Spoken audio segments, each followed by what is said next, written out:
Hello बच्चों, सभी बच्चों का मैथ्स क्लासेस के अंदर वेलकम। सभी बच्चे सुनिए, हम यहाँ पर चौथे लेक्चर की बात कर रहे हैं और 3 लेक्चर मैंने आपके लिए। जिन बच्चों ने मान लो पिछले लेक्चर नहीं लिए हैं तो उन्हें क्लास लें और कंटिन्यू आगे बढ़े। देखो बच्चों, हम बात कर रहे थे समुच्चय से रिलेटेड, उसी में हम आज बात करेंगे यहाँ पर समुच्चयों का संघ, यूनियन ऑफ सेट क्या होता है। देखिए बच्चों, सबसे पहले मैथमेटिकल बात कर लेते हैं हम। ए यूनियन बी, दो सेट है ए और बी, उसका यूनियन क्या कहता है बच्चों कि एक्स कोई भी अवयव होगा वो कैसे होगा, एक्स ए में या फिर एक्स किस में विद्यमान होगा, बी में। आपको पता है अच्छे से कि यूनियन का मतलब क्या होता है। यूनियन का मतलब होता है बच्चों कि दोनों में, चाहे तो वो ए में हो या बी में हो, लेकिन यूनियन में जरूर आएगा। समझ में आ रही बात। इसके लिए हम एक एग्जाम्पल लेते हैं आप लोगों के सामने। देखो बच्चों, एक छोटा सा एग्जाम्पल लिया बच्चों, जैसे ए बराबर आपके सामने ले लिया मैंने 1 2, दूसरा सेट ले लिया बी बराबर, वो ले लिया 3 और 4। लेकिन जब ए यूनियन बी निकाला ना मैंने, तो वो क्या आएगा बच्चों, बताओ मुझे। 1 2 3 4, 1 2 3 4 आएगा कि नहीं आएगा, बता दीजिए आप लोग। यूनियन ऑफ सेट्स के अंदर अपन बात कर रहे हैं तो यूनियन में क्या होता है, यूनियन में ये होता है कि चाहे वो ए में हो या बी में हो, लेकिन यूनियन में जरूर आएगा। ठीक है, तो आप इसके लिए वेन डायग्राम की बात करूं, मैं वेन आरेख की बात करूं, तो आपने देखा होगा वेन आरेख, नाम सुना होगा ना वेन डायग्राम। तो देखिए बच्चों, इसका वेन आरेख क्या होता है, अभी लिखना नहीं है, पहले समझना है। आपको पता हो तो याद करो। एक तो आप क्या बनाते हो, यूनिवर्सल सेट बनाते हो, 12th या 11th में बनाया होगा आप लोगों ने, इसको यू से शो कर दिया आपने। ठीक है, दूसरा जो सेट होता है वो लिख लीजिए। एक सेट आपका ए हो गया, ये दूसरा सेट हो गया आपका बी। इसे ए बोला, इसे बी बोला। ठीक है भाई, कोई दिक्कत थोड़ी है। मुझे ये बताओ ये वाला पार्ट क्या होगा, ए इंटरसेक्शन बी, ये क्या होगा बताओ मेरे को। यूनियन का मतलब क्या है, यूनियन का मतलब ये पूरा जो डॉट डॉट करके दिखा रहा हूं, ये पूरा का पूरा किसको बताएगा, ए यूनियन बी को बताएगा। आप इसको इंटरसेक्शन को अभी शो मत करो यहाँ पर।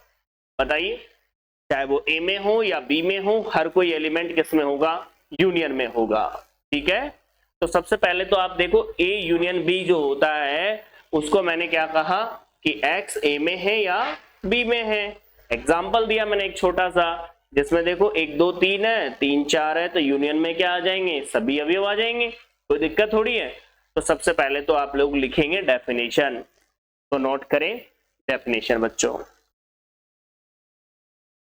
लिखिए, माना ए तथा बी, इसी में लिख देता हूं मैं, माना ए तथा बी दो समुच्चय है। देखिए सभी, माना ए तथा बी दो समुच्चय हैं, तब A union B equal to, मैंने आपको बोर्ड पे लिख दिया, एज इट इज लिख लीजिए। ए यूनियन बी को इस तरह से रिप्रेजेंट करेंगे। छोटा सा एग्जांपल लिख लो और वेन डायग्राम बना लो। इससे ये शो होता है कि भाई यूनियन जो होता है वो किस तरह से व्यवहार करता है, ये सारी चीजें आप लोगों के सामने है। ध्यान रखें, इसका हिंदी में मतलब होता है या, कई जगह या यूज होगा, तो आपको पता होना चाहिए या का मतलब हो गया यूनियन। ठीक है भाई, तो नोट करें सभी बच्चे पहले तो इसको।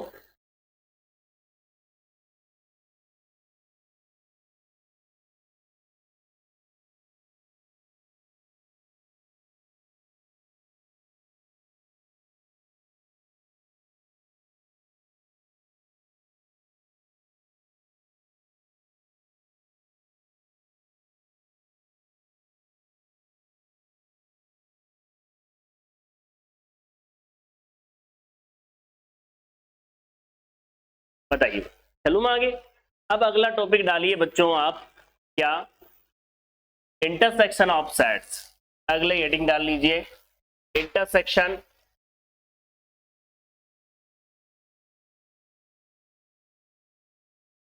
समुच्चयों का सर्वनिष्ठ, समुच्चयों का सर्वनिष्ठ, जिसे हम किस नाम से जानेंगे? इंटरसेक्शन के नाम से जानेंगे। इंटरसेक्शन ऑफ सेट्स, समुच्चयों का सर्वनिष्ठ। अब इंटरसेक्शन का मतलब नाम में ही स्पष्ट हो रहा है, 12th में भी हमने देखा था। इंटरसेक्शन का मतलब होता है कि कॉमन, जो उभयनिष्ठ जो अवयव है। जैसे एग्जांपल लेता हूं मैं, एक एग्जांपल लिया छोटा सा, ए बराबर आपको दे दिया ए बी सी, एंड आपको कहा बच्चों बी बराबर क्या है? बी बराबर आपके पास है जैसे ए और बी। अब आपसे कहा गया कि बच्चों बताओ ए इंटरसेक्शन बी क्या होंगे, तो बताओ वो कौन आएगा? ए और बी। इसका मतलब समझ रहे हो? इसका मतलब ये है कि इसमें जो दोनों सेटों में जो कॉमन अवयव है वो इंटरसेक्शन में आएगा। क्लियर सी बात है ना? जो ए में भी हो और जो बी में भी हो। क्लियर सी बात है? तो हम इसकी डेफिनेशन लिखते हैं। तो देखिए बच्चों, परिभाषा लिखते हैं कि माना ए तथा बी दो समुच्चय हैं,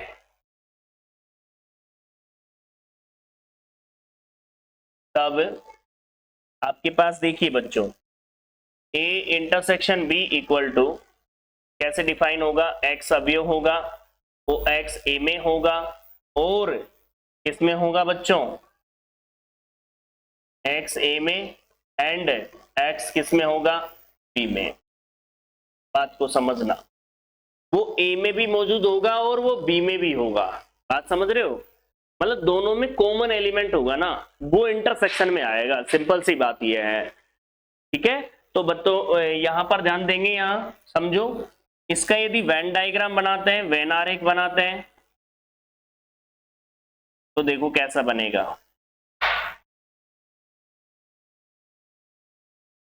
ये यूनिवर्सल सेट हो गया, ये आपका ए हो गया, ये आपका बी हो गया।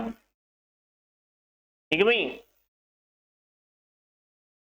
ये आपका ए, ये बी। अब मैं पूछना चाह रहा हूं, मैं जैसे मैंने कलर चेंज कर लिया आपको दिखाने के लिए, ये वाला जो पार्ट है, ये वाला पार्ट देखो आप ढंग से, ये दोनों का कॉमन पार्ट है कि नहीं, ये बताओ मुझे। और इस वाले पार्ट को बोलेंगे हम ए इंटरसेक्शन बी। बात समझ में आ रही कि नहीं आ रही बताओ मुझे?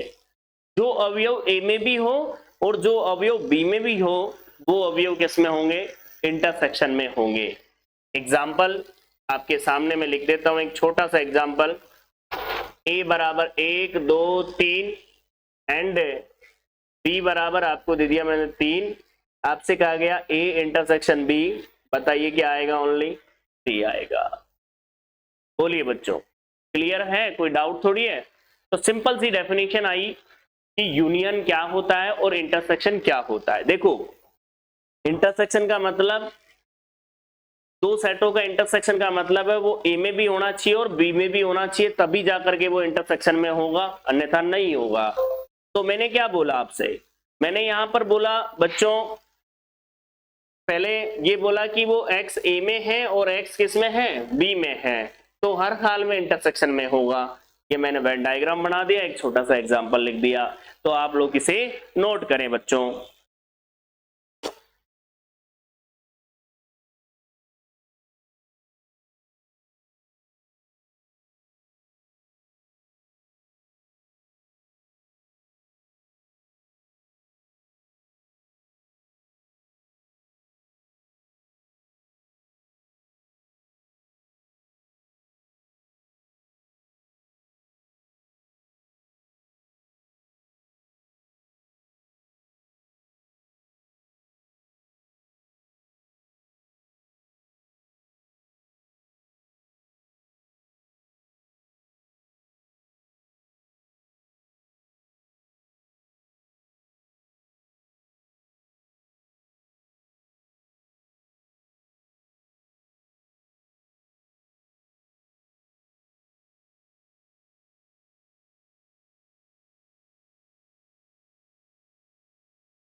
कर लिया भाई नोट?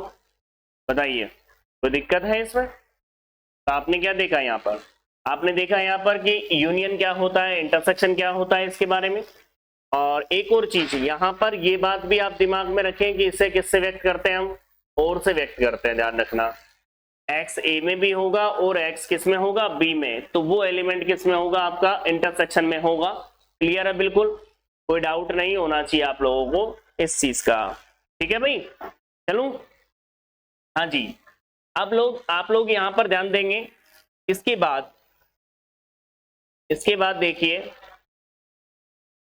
दो समुच्चयों का कार्तीय गुणन, दो समुच्चयों का कार्तीय गुणन आपने पढ़ा होगा, ऐसी कोई बात नहीं है। क्या होता है? आपने 12th क्लास में देखा होगा कि ए क्रॉस बी किस तरह से डिफाइन होता है। ए क्रॉस बी का मतलब होता है कि इसमें जो अवयव आते हैं वो ऑर्डर पेयर के रूप में आते हैं। कहने का मतलब, माना, क्या मान रहा है वो? माना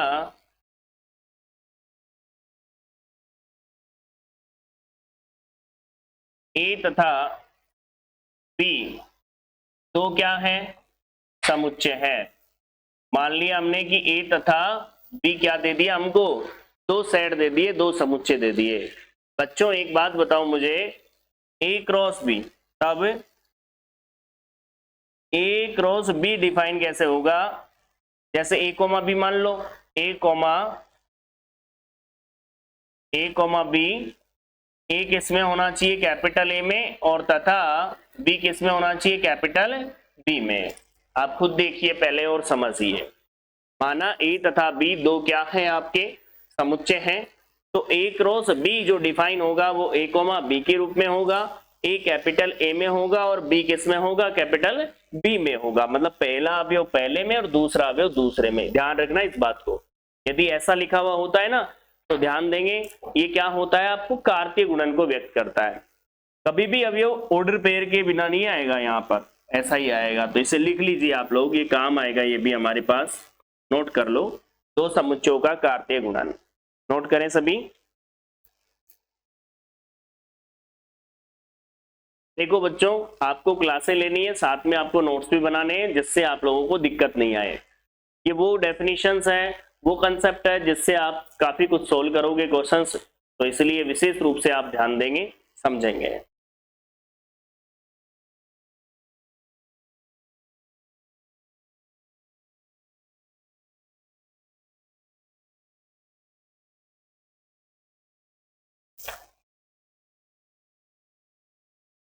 ये क्लासें आप ले लीजिए, ठीक है। और जो आपकी नेक्स्ट बात करूं यहाँ पर 11 से जो क्लासें रहेगी वो लाइव रहेगी आपकी रक्षाबंधन से, ठीक है ना।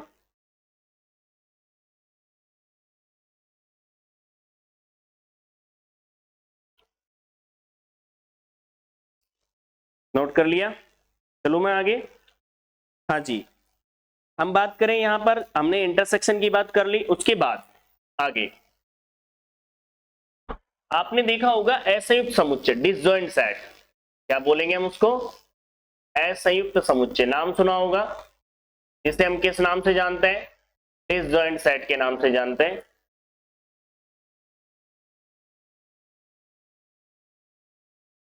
डिसजॉइंट सेट, असंयुक्त समुच्चय। डिसजॉइंट सेट क्या होता है? सुनिए ध्यान से। माना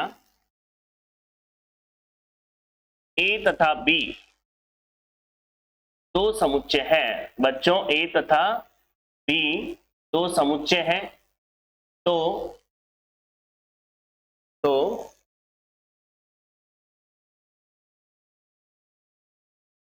यहां पर ध्यान देंगे। तो ए तथा बी असंयुक्त समुच्चय कहलाते हैं। अब इसको लिख लो आप लोग, मैं बोल रहा हूं ना, लिखिए। माना ए तथा बी दो समुच्चय हैं, तो ये असंयुक्त समुच्चय कहलाते हैं। ये लैंग्वेज सही हो जाएगी, है तो असंयुक्त समुच्चय कहलाते हैं। अभी क्या थोड़ा सा हैबिट में नहीं आई है।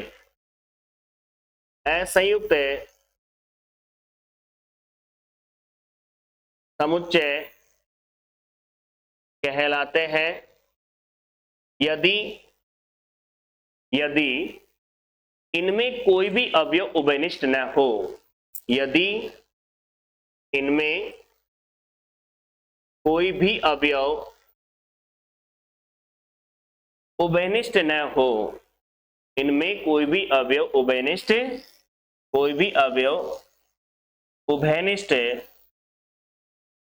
न हो, अर्थात A intersection B equal to 5। एक बार लिख लो, दोबारा बोल रहा हूं, लिखिए। माना A तथा B दो समुच्चय हैं, तो असंयुक्त समुच्चय कहलाते हैं यदि इनमें कोई भी अवयव उभयनिष्ठ न हो। इनमें कोई भी अवयव उभयनिष्ठ न हो, जैसे अर्थात यदि कॉमन नहीं होगा तो इसका मतलब इनका इंटरसेक्शन क्या होगा, खाली होगा। तो जैसे एग्जांपल लिया मैंने, सपोज कीजिए एग्जांपल ले लिया, थोड़ा सा बड़ा करने दो इसको। एग्जांपल लिया तो देखो ए, हाँ ए क्या है अपने पास, जैसे ए बी एंड सी। दूसरा आपसे कह दिया गया बी, बी क्या है अपने पास 1 2 3। अब इन दोनों सेटों को देखो, ए और बी का यदि मैं इंटरसेक्शन लूं तो क्या आएगा, 5 तो आएगा। आप देख लो, दोनों में कोई भी अवयव कैसा नहीं है, आपस में कॉमन नहीं है, देख सकते हो आप लोग। जब दोनों में कोई कॉमन नहीं है तो एक कौन से सेट हो गए आपके, डिसजॉइंट सेट हो गए, अर्थात असंयुक्त समुच्चय हो गए। तो बात समझ में आ रही है कि A intersection B equal to क्या होता है, उसके लिए 5 होता है, तो वो क्या कहलाता है, आपका असंयुक्त समुच्चय कहलाता है। क्लियर है? कोई दिक्कत हो तो बताएं। तो एक छोटा सा एग्जांपल लिख लो, आप नोट कर लो छोटा सा एग्जांपल।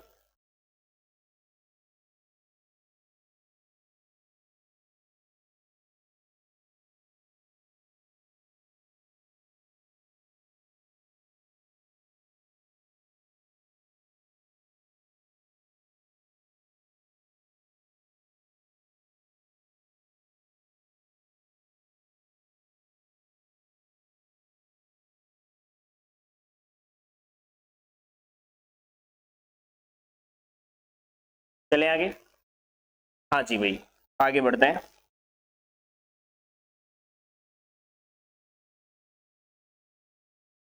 अगला आता है बच्चों डिफरेंस सेट।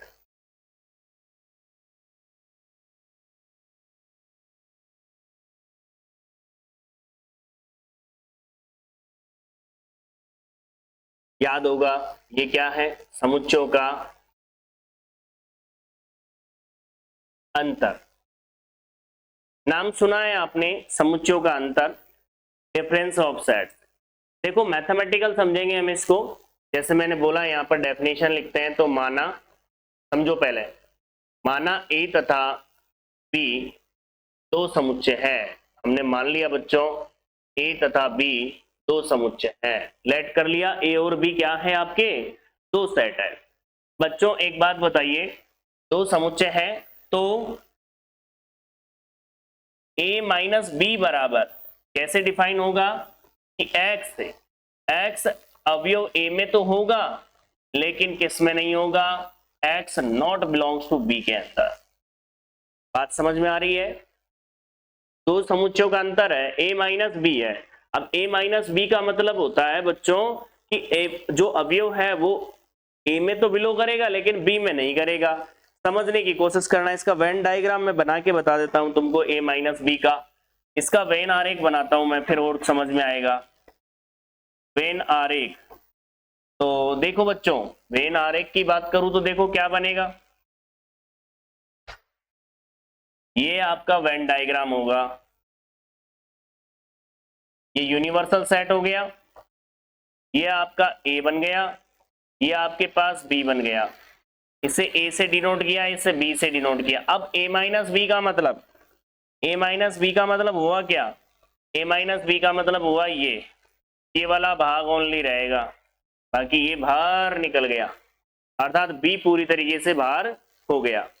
अब इसे ही समझने के लिए यदि मैं आपसे कहूं कि एक छोटा सा एग्जाम्पल मैं आपके सामने लेता हूं, a बराबर 1 2 3 और 4, मैंने बोला यहां पर b इक्वल टू 2 और 3, आपसे कहा गया a माइनस बी याद करो, इसका मतलब एक क्या बचा, 2 और 3 गया ना, तो 1 और 4। बताओ कोई दिक्कत है क्या इसमें? आप देख सकते हो, अरे 1 2 3 4 में से 2 3 को घटा दिया अर्थात a माइनस बी कर दिया, तो क्या बचा 1 और 4। अब इसका वेन डायग्राम भी बनाओगे तब भी यही बात आएगी, देख लो आप चाहे। चलो यहां पे नहीं बना रहे इसको अपन, ये लीजिए भाई, तो दोबारा सुन लीजिए, दो समुच्चयों का अंतर, दो समुच्चयों का अंतर क्या होता है, a माइनस बी को कैसे डिफाइन करते हैं।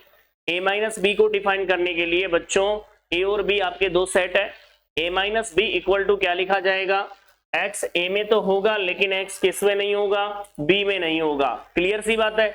अब जब x a में होगा b में नहीं होगा, इसका मतलब b वाला पार्ट पूरा बाहर चला गया।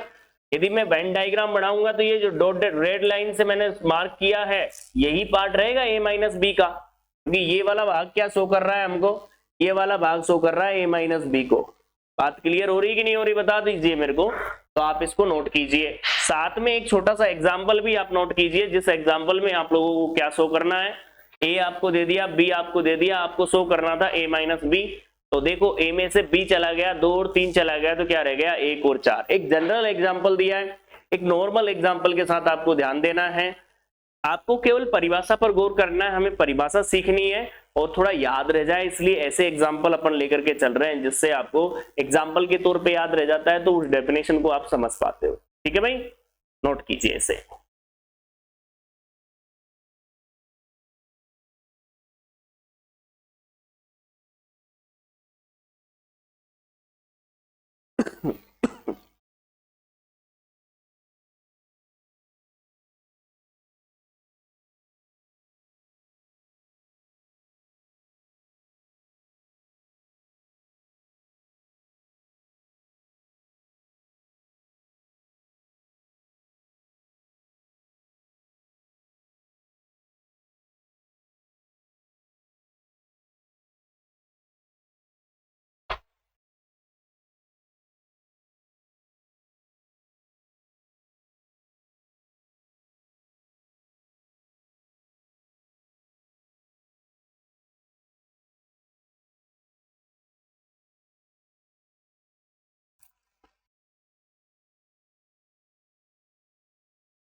ठीक है भाई, हाँ जी भाई बच्चों ध्यान दीजिए, एक छोटा सवाल लिया मैंने,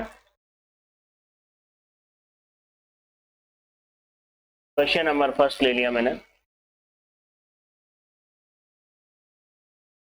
आपसे कहा गया A union A equal to A, आपको सिद्ध करना है इसे, ठीक है, प्रूव दैट। ये आपको दे रखा है कि A union A equal to क्या होता है, A होता है, ये आप प्रूफ कीजिए।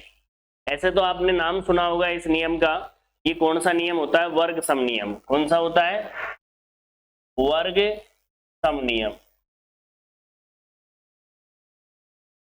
ठीक है भाई, ध्यान से सुनेंगे और सिद्ध करेंगे। देखो भाई, प्रूफ करने का बिल्कुल इजी पैटर्न है, बस आपका ध्यान बोर्ड पर होना चाहिए, बिल्कुल इजी वे में आप सिद्ध करोगे, कहीं कोई इशू नहीं आएगा। बस एक ही शर्त ध्यान रखना कि आपको क्या पता होना चाहिए, जो मैंने आपको नियम बताया यूनियन की डेफिनेशन आपको पता होनी चाहिए। ठीक है, चलिए आपको इक्वल प्रूफ करना है, तो मैंने एक बात प्रूफ की थी, पता हो तो इसको इसका सबसेट दिखा दूं और इसको इसका सबसेट दिखा दूं, तो बताओ प्रूफ हो जाएगा, यही बात है। आपको मैंने बताया था कि यदि A सबसेट B है और साथ में यदि B सबसेट A भी हो जाए, इसका मतलब ये बिल्कुल क्लियर हो गया कि A किसके बराबर है, B के बराबर है।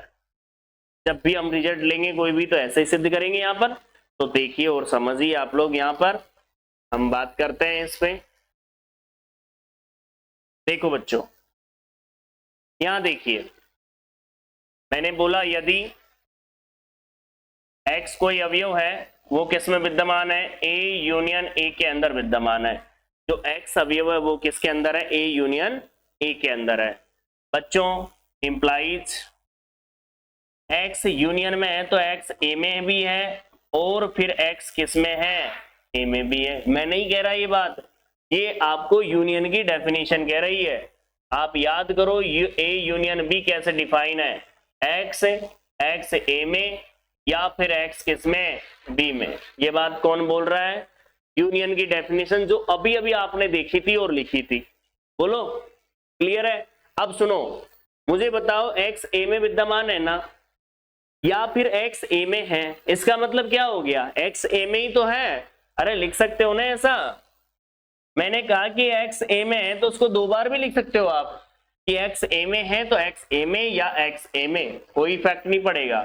बताओ किसका लेके चले, ए यूनियन ए का, किस में दिखा दिया, ए में। इसका मतलब ये किसका बन गया, इसका सबसेट बन गया, नहीं बन गया। यदि मैं इसमें रिवर्स लगा दूं तो ये उल्टा भी सिद्ध हो गया। तो क्या सिद्ध हो गया बच्चों, ए यूनियन ए किसके बराबर होता है, ए के बराबर होता है। क्लियर सी बात है।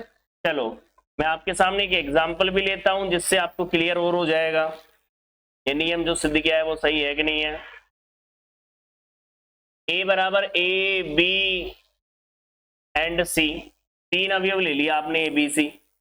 अब बच्चों बताओ मुझे ए का यूनियन लो ए के साथ, क्या मिलेगा, ए बी सी, ये किसके बराबर होता है, ए के बराबर। बताओ, यही तो सिद्ध करवा रहा है वो कि ए यूनियन ए किसके इक्वल होता है, ए के इक्वल होता है। हमने सिद्ध कर दिया, आपको एग्जाम्पल से भी शो कर दिया।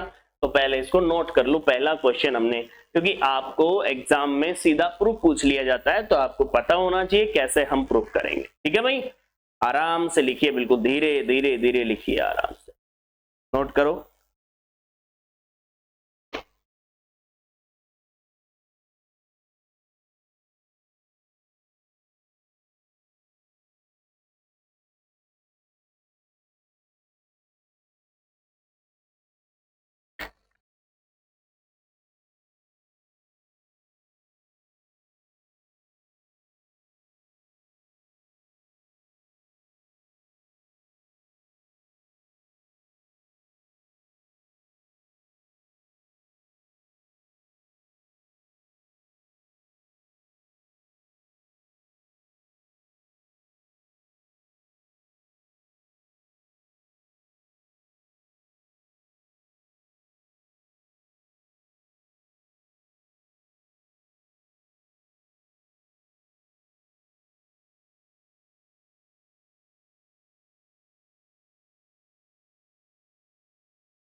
चले भाई, तो बताओ भाई, पहला मैंने सिद्ध किया, किसी को कोई प्रॉब्लम है, बिल्कुल छोटा सा प्रोसेस सिद्ध किया था। ठीक है, अब आगे बढ़ता हूं मैं आप लोगों के सामने। देखो कभी भी आप सिद्ध करो, एक्स अवयव मान लो और एक्स अवयव लेकर के जिसमें आपको सिद्ध करना है ना उसमें दिखा दो, इसमें लेके चले और दूसरे वाले में दिखा दो तो वो सबसेट बन जाएगा, और रिवर्स लगा दो तो वो क्या बन जाएगा, ए सबसेट बी, बी सबसेट है तो बराबर प्रूफ हो जाएगा। बहुत इजी कंसेप्ट है।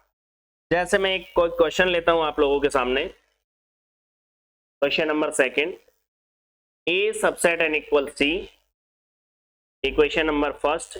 दूसरा दे रखा है बच्चों बी सबसेट एन इक्वल क्या, सी, इक्वेशन नंबर सेकंड। तो ये बोलना चाह रहा है कि A subset, sorry, A union B, B subset N equal C. बात को समझना क्या बोल रहा है, पहले तो इसको समझो। ए सबसेट है सी का, बी सबसेट है सी का, तो ए यूनियन बी भी सबसेट होगा सी का। क्लियर सी बात है, इसमें कौन सी दो राय है बताओ मुझे। जैसे तुम्हारे सामने एक एग्जांपल लिया, ए बराबर 1 2, ठीक है, दूसरा मैंने लिया बी बराबर ले लिया 1 2 3, कोई दिक्कत है? और सी क्या हो गया? जैसे 1 2 3 4 5, बोलो कोई दिक्कत हो तो। अब बताओ ए सबसेट है ना सी का, क्योंकि मैंने बताया था आपको पिछली क्लास में कि सबसेट किसे कहते हैं। ए बी का सबसेट कब होता है? जब ए का प्रत्येक अवयव बी में विद्यमान होता है, तभी होता है ना। तो बताओ मुझे ए का प्रत्येक अवयव बी सी के अंदर है कि नहीं है? तो ए किसका सबसेट है? सी का। ए इधर ध्यान दो पहले, आप चाहे इसमें दूसरा ले सकते हो, ऐसा कोई इशू नहीं है। बी किसका सबसेट है? सी का। तो मुझे बताओ ए यूनियन बी क्या आएगा? 1 2 3, वो भी किसका सबसेट होगा? बताओ। ए यूनियन बी 3 का मतलब 1 2 3 आता है, तो बताओ ये सी में है कि नहीं है? है ना सी में इसका प्रत्येक अवयव। तो आप कह सकते हो, क्या प्रूफ हुआ आपके सामने कि ए यूनियन बी हर हाल में सबसेट होगा किसका? सी का। बात समझ में आ रही कि नहीं आ रही? बल तो यह बात बता दो मेरे को जो मैं आपको बोल रहा हूं, बोलो। जो मैंने लिखा है इस रिजल्ट को आप समझे, तो आप इसी चीज को हम यहां पर यूज करेंगे और सिद्ध करेंगे। ठीक है भाई? तो देखिए बच्चों,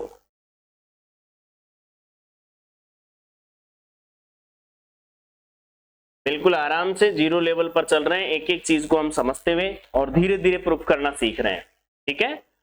हाँ जी, मैंने कहा प्रूफ करते हैं। तो देखिए, यदि मैंने बोला कि x, ठीक है ना, x किस में है? a में है। मैंने बोल दिया कि x किस में, अपन को ये सिद्ध करना है a यूनियन b को सबसेट दिखाना c का। तो मैंने x अवयव लिया किसका? a यूनियन b का, और इसमें दिखा दूं, हमारा सिद्ध हो जाएगा। इंप्लाइज यूनियन का मतलब x a में है या फिर x किस में है? b में। किसी को कोई कंफ्यूजन? अरे मैं नहीं कह रहा, ये कौन बोल रहा है? यूनियन। मुझे बताओ a किसका सबसेट दिया हुआ है? c का। a किसका सबसेट दिया हुआ है? c का। a का प्रत्येक अवयव किसमें विद्यमान है? c में विद्यमान है। तो क्या x जो अवयव a में है वो c में नहीं होगा? क्या होगा? तो इंप्लाइज x बिलोंग्स टू किसमें होगा? c में। या x ये भी c में होगा, क्योंकि आपको a सबसेट इक्वल क्या दे रखा है? c, एंड दूसरा b भी क्या दे रखा है? c का सबसेट दे रखा है ना। x c में है या x c में है, तो इसका मतलब क्या हुआ? x c में है। देख सकते हो आप लोग, ये बन गया आपका, प्रूफ हो गया। बताओ, बहुत ही सिंपल तरीके से आपको चलना है, आराम से आप सिद्ध कर सकते हो। अब इसको क्या लिख सकते हो नीचे?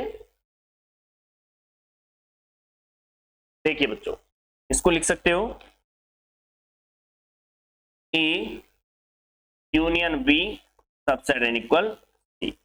ये आपका प्रूफ, इसे आप नोट कर ले। ठीक है? और नेक्स्ट जो क्लास होगी उसमें आप लोग जो पढ़ लिया आपने उसको जरूर पढ़ के आना है नेक्स्ट क्लास के अंदर। ऐसा नहीं होना चाहिए कि आप लोग आराम से उठ करके आ गए और आपको पिछली क्लासों के बारे में नहीं पता है। तो जो भी बच्चा अभी 2-3 दिन जो अस्त व्यस्त रहता है, क्योंकि रक्षाबंधन की वजह से थोड़ा अस्त व्यस्त रहेगा बच्चा, तो ये ध्यान रखें आप लोग मंडे से जो बच्चे लेट सेट आ रहे हैं या बाद में क्लास ले रहे हैं, तो वो बच्चे जरूर मंडे से कंटिन्यू हो जाएं, क्योंकि मंडे से कंसेप्ट अपना स्टार्ट हो जाएगा। दूसरी बात, जो भी बच्चा ये क्लास ले रहा है तो पिछली क्लास से लेकर के उन्हें पढ़ ले, जिससे पूरी की पूरी डेफिनेशंस वगैरह सब क्लियर हो जाए। और वीडियो को लाइक शेयर ये कहना ना पड़े। हमेशा याद रखें, जब भी आप क्लास लें वीडियो को लाइक किया करो, ठीक है, जितना हो सके उतना शेयर किया करो, और आप लोग ध्यान दें एक अच्छा सा कमेंट भी किया करो, जिससे पता रहता है कि हाँ बच्चा एक्टिव होकर के क्लास ले रहा है। ठीक है भाई? ओके। बाकी आपको मैं बता दूं, कंप्लीट जो अपना जो चलता है वो एप्लीकेशन पर चलेगा, और उसको जिन बच्चों ने मान लो डाउनलोड नहीं किया है तो वो डाउनलोड कर लें। Maths by MK Jain sir के नाम से ही आपको मिलेगा प्ले स्टोर पर, वहां से आप डाउनलोड कर सकते हो। ठीक है? मंडे से उस पर कोर्स आ जाएगा आपका। तो पहले यहाँ पर ध्यान देंगे, अभी तो इसी पे क्लास चलेगी, लेकिन उसके लिए भी अपन को प्रिपेयर रहना है, जिससे आगे की क्लासें आपकी डिस्टर्ब ना हो। ठीक है भाई? तो नोट कर लीजिए, कल मिलते हैं नेक्स्ट क्लास में और आगे हम सिद्ध करना सीखते हैं। और ठीक है भाई, थैंक यू आज के लिए।